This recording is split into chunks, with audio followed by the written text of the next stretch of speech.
with my buddy Jeff. Today it's Morning. Monday Mayhem. We're going to decide what we're going to be talking about in our strategies and hoping to get some feedback from everybody in here. Let's hit that intro. Let's go. To the HPLS podcast. Live, relevant, and high performance information, conversations, and education weekly.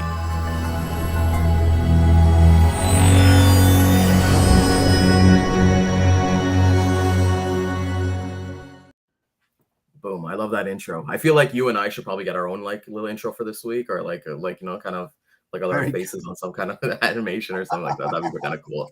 Let's see. Good morning, everybody. Let's see. Lisa, always quick on the trigger. Good morning, Morning, Lisa. Lisa. We had a great morning. So this morning, Monday Mayhem, we're going to discuss, I picked a couple strategies. I'm going to spin the wheel. I've got a little wheel kind of thing going here, and then we'll kind of decide on what we're kind of going to be talking about. How's your weekend, Jeff?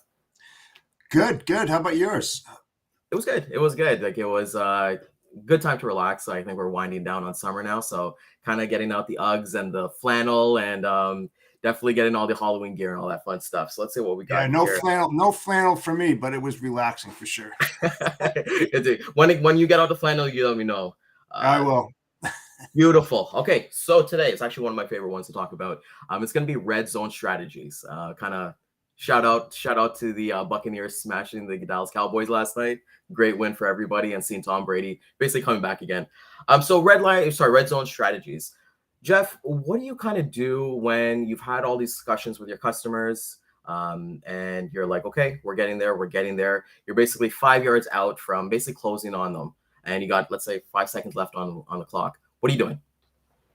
Well, I'll tell you, it is about strategy, Ryan, and setting up that 60-day. It's like a 60-day cycle that I basically have, where I want to try to identify and write everything down that has to be done within that cycle time.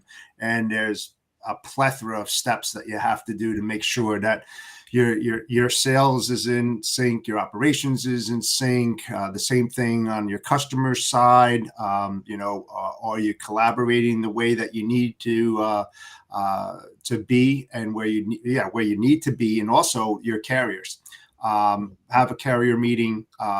Make sure that they have a round table with your customers, so this way they can find out things that are happening at your customer, because you've already done. If you're right there before like closing your door, obviously you found some information out on their lanes. You most likely already got your carriers in place, your rates are in place. Now you have to step it up and find out the operational side from the inside out rather than from the outside in, sort of speaking.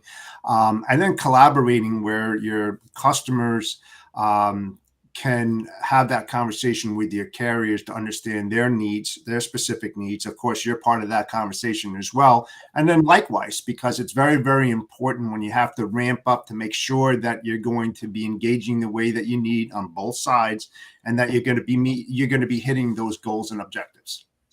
Perfect. Okay, yeah, so like you mentioned, you got a 60-day plan, so it's not really a 5 yard. You're like, hey, I'm going to be planned out. And I would assume that obviously comes with experience, right? So obviously at the beginning of your stage in your career, it would look a little bit of like unorganized chaos. For me, when I'm kind of like in that red zone, we've sent over some proposals. We've had a bunch of calls. We've talked to the carriers. We've kind of got everything. Pricing is good. Contracts, all that fun stuff is taken care of. What I like to kind of do is kind of like roll out the red carpet kind of treatment, in terms of, hey, this is the kind of expectations, and find out. I like what you said about bringing your carriers kind of like on board with the roundtable as well, because your carriers are, and your ops and your customer service team, they're going to be the ones to really service your customer. Like, you could be talking sweet nothings to your customer ear all the time, but if there's no execution on it, then what's really, like, you're not going to end up anywhere. When you're having those roundtables with your carriers, Jeff, what things are you looking to iron out? Are you looking to iron out? You've already talked about availability. You've already talked about rates. But when do you start ironing out your expectations of them as a partner to you? Yeah, and that's a great question. It is about the operational side. When you have these carrier roundtables, for sure you're not talking about rates, because you don't want everybody to know what kind of rates you got from everybody. It's more about the operational side. and making sure, especially if it's a big customer, right? Because you're going to have a lot of moving pieces on a big customer. You're going to have to be scheduling the inbound, scheduling the outbound, making sure that those schedules meet certain criteria, especially on the carrier side and their availability. From my experience, it's not always what the shipper dictates, but it's also the carrier's availability and when they can get there at a specific time, and kind of build that around the carrier. And you'll be surprised that in most cases, the carriers are going to also abide by what the customer is requiring. And that really has to do, again, with the magnitude of the operation and how many truckloads that you're doing on a daily basis. And that also goes for the LTL as well. It could be parcel LTL. You could have a fleet moving in there as well as the truckload. So there, again, there's a lot of moving pieces. Not so complicated when you have like the one-offs and you may have like maybe 10 loads a month. Not all that difficult, but S&OP is very, very important on a ramp up and getting things prepared for launch. You want to make sure that you have a specific launch date in place and that it can be met on both sides, as well as you as a service provider, and that you've got the CSRs and you've got the operations in place to support your customer as well as the carrier. Perfect. And I like what you said about the SOP, because I think SOP it's ironclad, right? Like you basically work that out with your own team, with the customer, and then with your incumbent, and you just have that there. And anytime, instead of like what I kind of like to see with SOPs is like, let's say we're customer service wants to know what's the pickup and delivery times at the receiver or the shipper. It's like, okay, well, let's go to the SOP rather than wasting an email or wasting a phone call, right? My mindset when we've kind of like approaching those red zone is that get all the information as possible. And like you always say, keep it simple, right? So you want to get all the information that you have, and that you don't really want to contact a customer for things that you can resolve on your own. That's one thing that's kind of like my personal thing. In terms of like your like red zone, you're almost there at the final step. How do you kind of position when you're basically getting your SOP together? My strategy that I kind of personally use is that when I'm talking to customers, like, okay, we've agreed on everything. Let's do a trial of like 5 to 10 loads. Is that something that you've ever kind of done, or you kind of have any thoughts about that in terms of, hey, let's do a trial. Let's see how we're kind of working together, and then we'll basically take it forward after the 5 to 10 loads. Sure. And I'm starting to smirk a little bit because my partner and I are in the midst of doing that right now. We have a very large company. Look, we'll put it into your brain. I want to get into your brain right now. We have a very large company that's shipping steel pipe out of Texas going into Canada.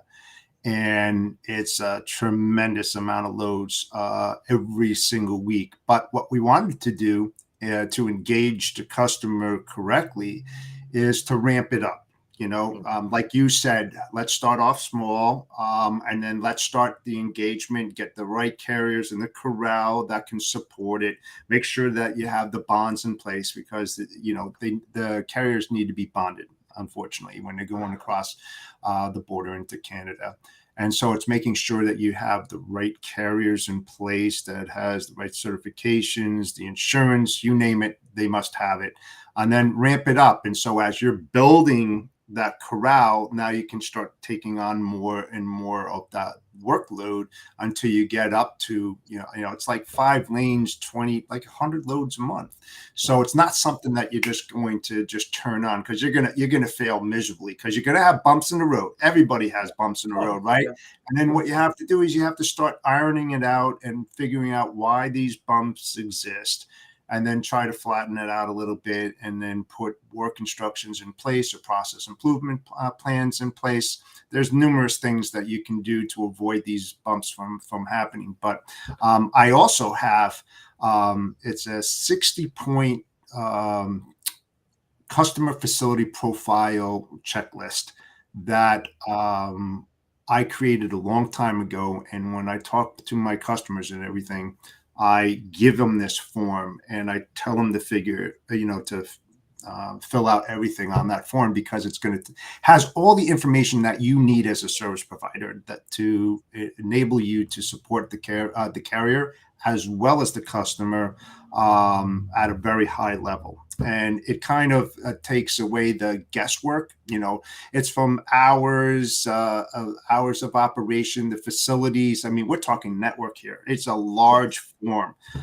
So there's different things that we do operationally to ramp up to make sure that we have the right things in place to support both the carrier and the customer.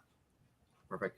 And that's the one thing, like you're doing a 60-point check, like you're better off than like those oil change places, doing like a 5 check on your car, like just tapping it and saying, hey, your car's good to go. But with that being said, like what I like to do and kind of strategy I like to kind of tell people, if you're not doing this, definitely start doing this. On your calls with your customers and even with your carriers, bring your ops and your customer service team on. Oh, definitely. And that's what I kind of like to do. I kind of bring these guys and girls on the team so that they know more than I do in terms of, hey, what the receiver, what the shipper is going to be like, and what the expectations. Maybe it's been other loads that they've done there before. So involve them, empower them. And I think that's the one thing we kind of need to do is that empowering our own team so that they can really take us into the end zone, right? Since we kind of got the football theme going on here. So we got the red zone. We don't hit the touchdown. We fumble it. So in terms, can you name like a situation where like, hey, you thought everything was good to go. Let's say either they ghosted you or the project got taken off or something like that. Something went wrong, not to your expectations. What did you do, Jeff, in terms of basically bringing this back? Or, hey, sometimes you got to chalk it up as an L and then kind of move on. Yeah. First of all, I've learned not to panic. That's the first thing, obviously there's a reason why it went left and you wanted to go right. And you have to really dig into it to find out. But it's not a time for panic. It's a time for uncovering the issues and then putting the right procedures and processes in place in order to turn it around and get it back on track. A lot of times, things do go awry and they're not going to come back for some reason or another. And it's happened to me in the past where you've done a tremendous amount of work. You've got all the pieces of the puzzle there. And then the customer second guess and says, you know what, we're not going to do it. It's okay. I mean, the way I look at it is it's practice for me. It's like I like to do my skills and make sure they're in check. I've been doing it for a long time. So I like the Excels. I like doing data. I like doing all of that. And when you go through these procedures and getting ready for this, possible launch and it doesn't, it's just fine tuning your skills again. So I don't find it as being a burden or a lost cause. It's another learning procedure. So don't panic when those things happen, but try to uncover, talk to the key people, both on the carrier side, if it's carrier related, or on the customer side, or both. And we were talking about sales and ops. I'm not talking about your sales and ops. I'm talking about the customer sales and operations, that when you bring in your carriers to have a roundtable, make sure your customer brings in their sales and operations team, because this way everybody's going to be on the same page and they'll have a very good understanding of what's going to happen in the near future, new products that are coming on board,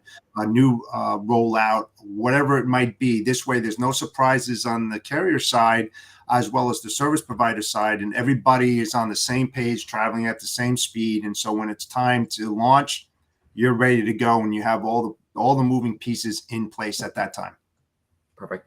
Yeah, and that's that. And sorry, I should have mentioned that as well. Like, yeah, definitely have that conversation with their whole team too, because sometimes you'll probably see it as well that the customer that you're talking to is not the person you're gonna be talking to day to day, obviously, right? So like the load planners or like the people, those are the ones that your team is going to be communicating with the most.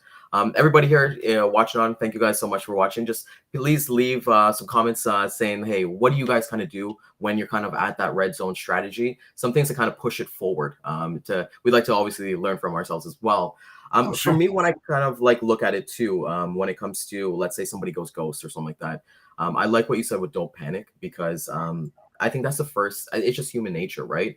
What I kind of like to do is I kind of like to go to somebody who's kind of been there before, like let's say somebody, another sales rep in the team, or it's like my manager, director, or someone like that, someone who's been there through the trenches, and just kind of ask, hey, what have you kind of done in this situation? I know Dan has been a resource to me where like I'd be like XYZ has happened. What would you kind of do? So you kind of like lean that experience. And I think like when we're having those prospecting calls as well, we like to have those stories, right? We like to kind of build with our customers. Hey, I was in this situation and this is what I did to overcame it, right? From Yep. coming there.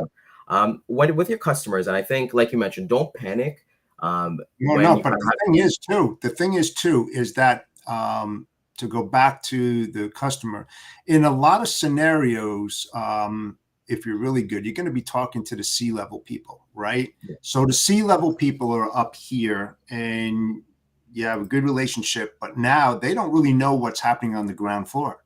So that's why I'm saying, you start bringing in those moving pieces. Of course, he or she can be present on the C-level side of it, but now you want to bring in your strategic operations and your freight bill payment and your ops team and the warehouse management team, all of that, because they're so key in making sure that what you're doing is going to roll out right. If you happen to not bring in one of those key players, you're going to lose out greatly, because they know something that you don't know, that they don't know either. And now it's all new, it's fresh, and everybody's got it on its mind. And so now you're traveling again at the same speed. But please always bring in those key players, or at least make it an attempt to talk to them, because it is key in building that long-term business relationship. You're not going to survive without having them part of it, for sure. Of course, and it's long term too, right? You want to make sure that you're not, even though we're doing the trials and things like that, you want to kind of make sure that your mindset with your customer, and even with the people at the ground floor too, is like, hey, we're gonna be working together for a long time. So let's get together, let's get to understand each other, and let's kind of work out those kinks. Right. Well, that's the plan anyway. Yeah, exactly. That never goes away. But just actually, you kind of segue into the next thing I was actually going to mention. So you've hit that touchdown. You got to hit that extra point now. You've already locked in the customer. You've done a couple loads. What are you personally doing, and what are you looking at yourself when you're seeing like these things are getting done by your team and their team as well? Well, I'm looking at the data for sure, and I'm seeing, like you said earlier, if you're ramping up slowly, you're trying to see the volume, you're trying to see the revenue. Is it profitable? You're in contact with the carrier. You're making sure that you've got on-time delivery performance as well as on-time pickup performance. It's not all about delivery; it's also about the pickup times. Because if you've got a delay on the pickup side, just imagine what it's happening internally for the warehouse operations when they're staging all that, getting ready, because they know that you're coming in at a specific time as it's agreed upon, and now their whole dock is packed up with all this goods, and you don't show up. Well, then that blocks all the other time, and it's downtime. It costs them a lot of money. So you're trying to investigate this. You're definitely having a lot of phone calls with your customer. How are we doing? Where are we failing? Don't be afraid to ask, where am I failing? Because it's new to them, it's new to us, and you want to try to uncover those, what I call hidden bank opportunities. It's something that you may not have discussed that just happens, evolves, or comes out of the woodwork, and then it's known. So now you have to react to that problem or that issue and try to fix it as quickly as possible. But don't be an absent service provider, meaning that you're just taking it for granted that everything's going well and the pieces are moving by themselves. It's not going to happen.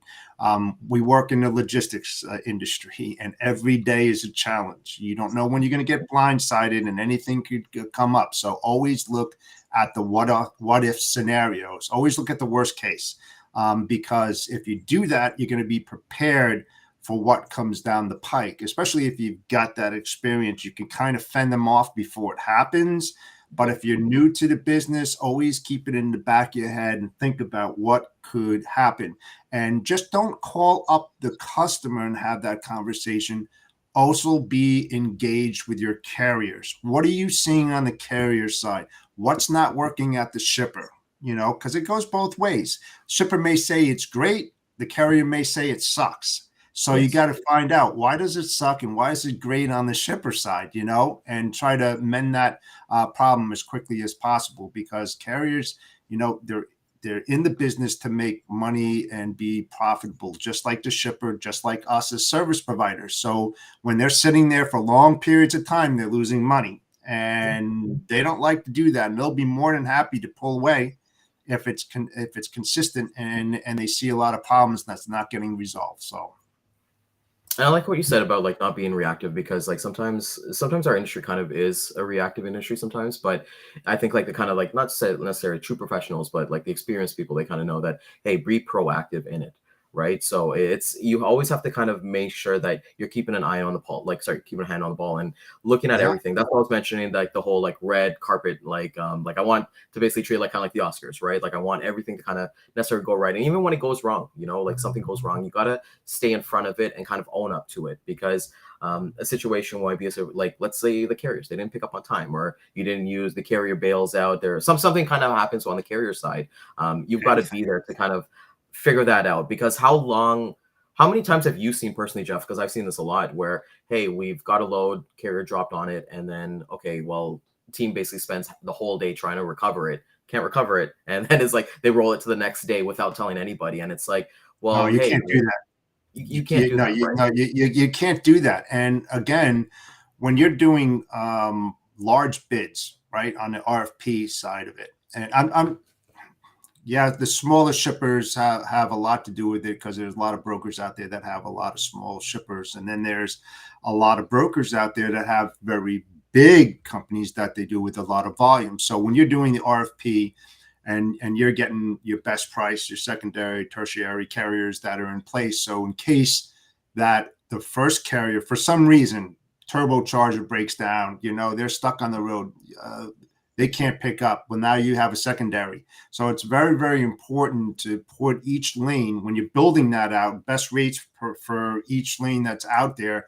You have your primary carrier and secondary carrier, and always be in contact with that secondary carrier just in case that type of problem comes up, Ryan, because you want to be engaged. Don't, just because they bid on the lane or lanes doesn't mean that you don't have to talk to them anymore. And you're just, okay, thank you. And then when problems come up, you go back out to them. They're going to tell you to go to hell, basically. It's you don't engage with me, you don't talk with me. So it's very, very important to do that in order to cut down on the time, because you are right. If some carrier falls off that lane and you're hustling because you don't have the backup plan in place, what does that make you look as a service provider to your customer when you're like, sorry, I can't pick it up. Can I pick it up tomorrow? You don't even want to ask that question. You've got to have those operations in place. You have to have a game plan put in place as well to make sure that you can recover quickly. You don't. That's why the customer brings you on as the expert, right? Like they didn't like.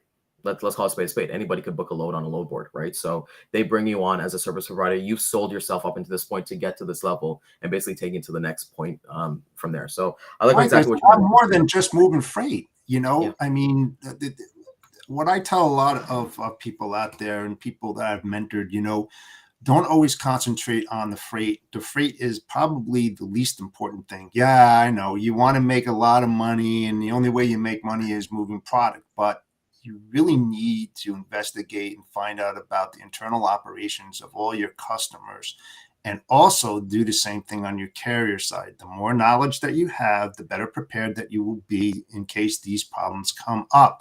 So like I said the last time, if you have the ability, you have a friend that works in a warehouse at DC, see if you can go in there for the day and walk around, just walk around and, look at what's happening and what they go through on a daily basis. Go into the yard, watch how these trucks are being moved in, the workhorse, how they're moving in those trailers, shuffling them around, how they're staging things on the dock. Go into the freight office, walk around, ask questions. It's one of the best things that you can do to gain really critical education. There's so much more to logistics than just moving freight.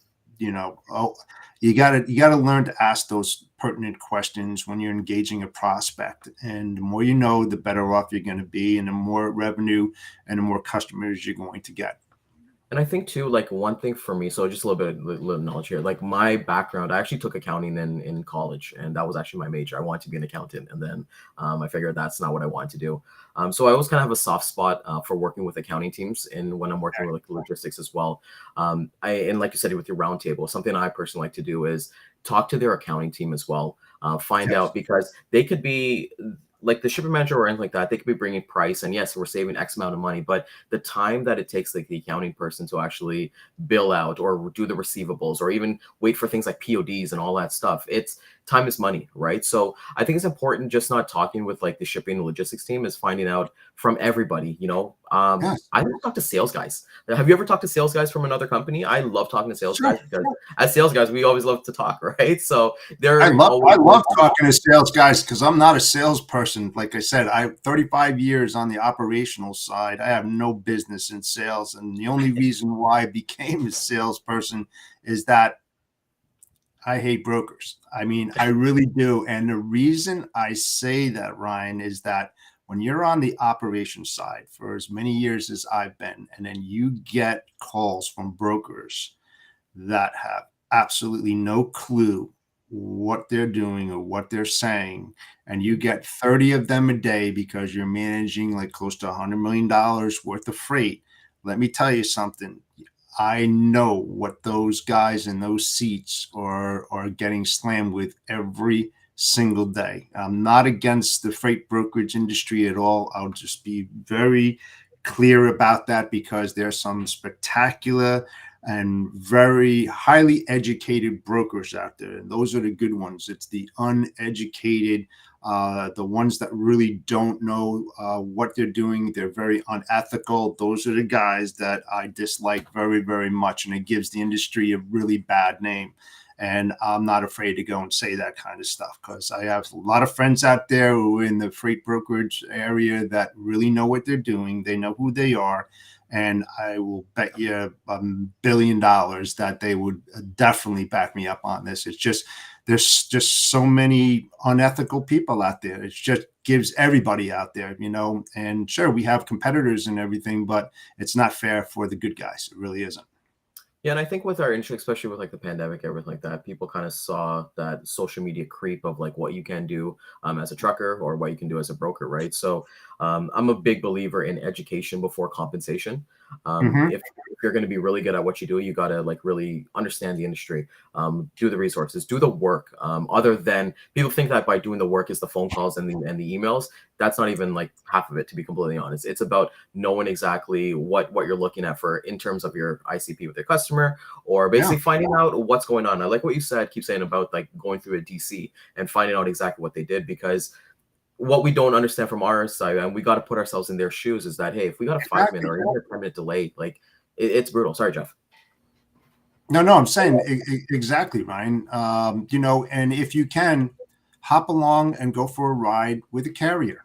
I'm serious about this. If you can do it, and you have a friend who is a driver, do it.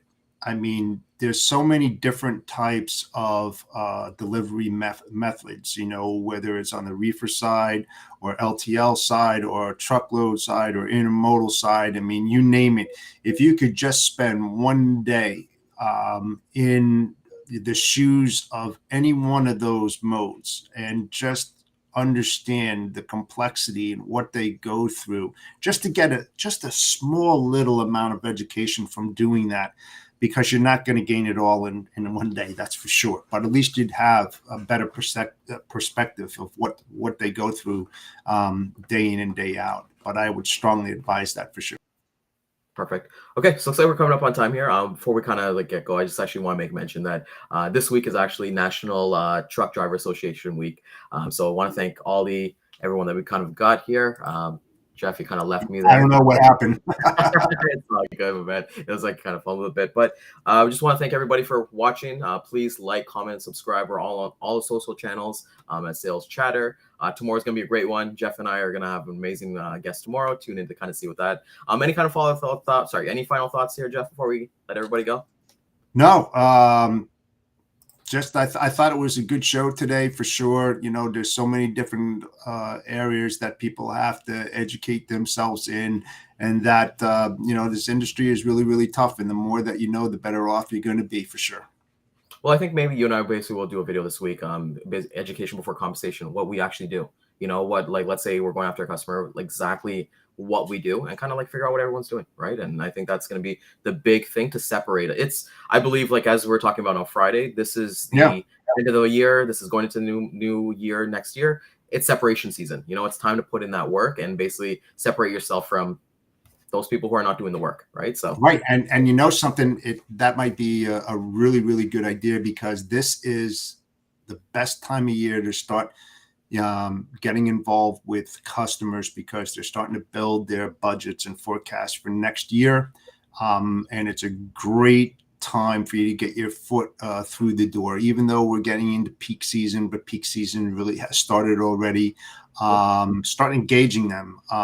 You know, you don't have to make, at least for me, you don't have to make 100 calls a day, whatever. Pick your poison, pick your niche, understand who you're going to reach out to in the company that you want to engage in, and do a lot of background checks.